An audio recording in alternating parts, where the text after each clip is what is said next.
Hey everyone, I'm Rich. So this is the new M4 iPad Pro that everyone's been saying is overkill for most people. I've been using it like any other tablet, surfing the web, watching YouTube videos, playing games, and of course, taking notes. I've attempted to draw, but I never really advanced past anything from stick figures, so, at least I can say I tried. What I did like though was a couple of the new subtle features on the M4 iPad Pro as well as a new pencil, but I still can't help but think that the hardware has been outpacing iPadOS for years now. And other YouTubers are talking about, can this replace my laptop? Does Apple even want to? Or was the M4 iPad Pro just a guinea pig test trial for the MacBooks next year? Like, how are we on the M4 chips but it's only on a tablet for now? Let's just unbox it real quick. Not only did I get the iPad Pro, but I also got the white Magic Keyboard alongside the new Pencil Pro, which supports Find My now in case you lose it. And this would have came in clutch when I was in university, since I lost mine a few times when going to different classes back then. They have this new squeeze sensor for selecting different tools, which feels super intuitive and natural, and a haptic motor inside so you can feel this little click. Sadly, the back still doesn't act as an eraser as much as I wish they would do that. Here is the Magic Keyboard, which feels very sturdy and clean. A little bit more about this later. Now, the M4 iPad Pro only comes in two colors, space black or silver, which I have here. And I noticed with the Pro model products from Apple, they decided to stick only with more conservative colors like these, while something like the regular iPhones or iPad Airs have more colorful options, like green, blue, red, and all that other stuff. I think this is the differentiate between the class systems.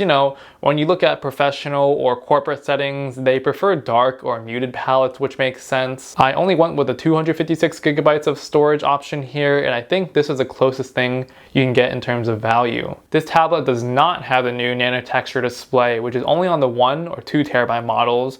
Those also have a hidden spec bump with one more CPU core and double the RAM at 16 gigs instead of 8 on the base model, which I have here. And personally, I didn't really need the new nano-texture glass. I tried it at the Apple Store. It was really neat. Drawing on it definitely felt less glassy and softer to the touch. After a lot of research on Reddit and hearing what others had to say about it, I personally couldn't justify myself paying upwards of $2,000 for an iPad unless I was a full-time dedicated artist or someone that really appreciates and just has the money to splurge on that. Otherwise, I'd probably just get a matte screen protector and call it a day if I really wanted to. And I think using the Apple Pencil on a regular display like this still feels great. I mean, you're not missing out on much, if anything at all. Now, I believe since this tablet is the first tablet or large screen to have an OLED display from Apple, aside from the iPhones and the new M4 chip, that it's more of a guinea pig or like a test trial before pushing the maybe supposedly OLED screens on the new MacBooks next year. And I think this was essential so that they could get feedback from us on another one of their products. I don't know, maybe I'm overthinking. That's a pretty smart move from Apple, very business-like idea. Could I be wrong? Could I be right?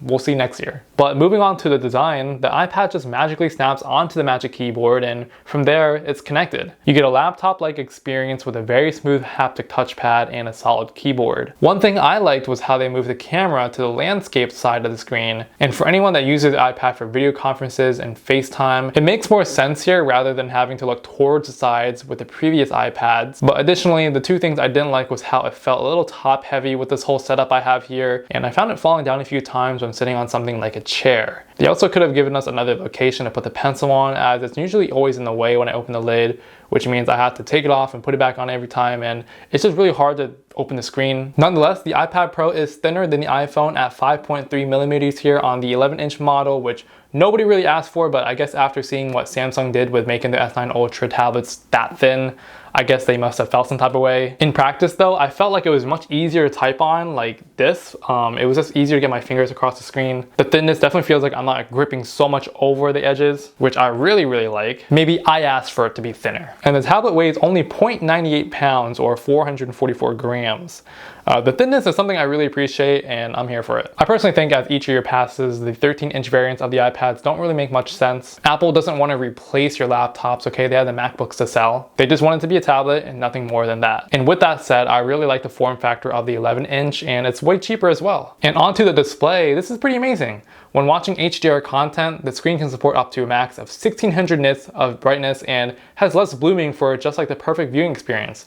There's no light spilling off the sides when you look at things. You can really see the deep pitch blacks when you watch it. But for regular SDR content or like 95% of regular tasks like watching Netflix, browsing emails, or web stuff, you'll be seeing a peak brightness of just 1000. And it still looks phenomenal. iPads have been the king when it comes to the anti-reflective coating, and using this outside on a bright and sunny day or against the window at a coffee shop really shows how good these displays are. And now with their 4:3 aspect ratio design here, you actually lose a little bit of screen estate when watching 16:9 content, which is like most YouTube and Netflix videos out there. Compare this to something a traditional laptop, you have much more space. Still though, I would have liked to see an always on display and a constant all around 120Hz screen while using this, as if you're web browsing or doing other things, you'll really only be seeing 60Hz here. Maybe they're cutting a little bit corners here and there to save battery life. And speaking about battery, the 11-inch model comes with a 31 watt-hour cell that claims to have up to 10 hours of surfing the web on Wi-Fi or watching video. And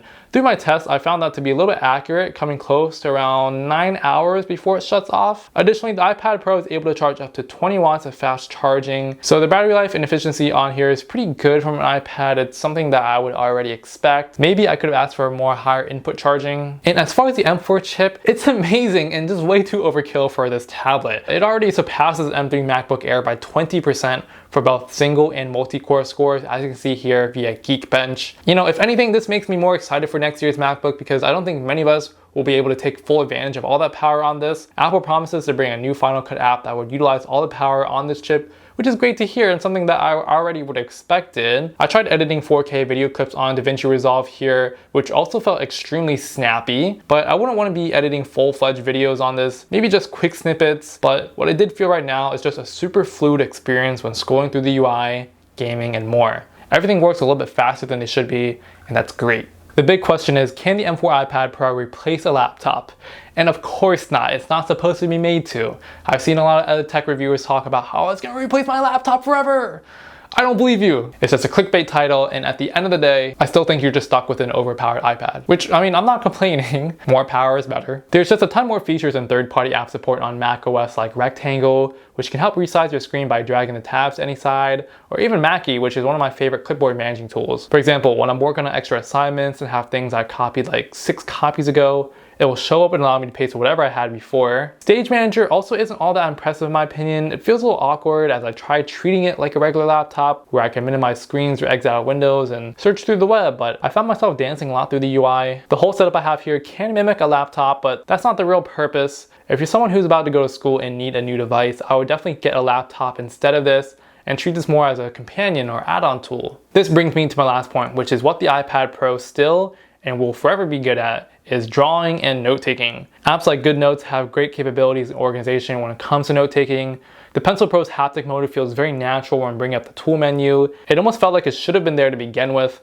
And the hard tip sound and feel is very satisfying almost every time I use it. From a post-graduated student's perspective, it's great. But at the moment, I could have done all this with an M1 iPad Pro from like 3 years ago, or an iPad Air, or the Mini. What's new, Apple?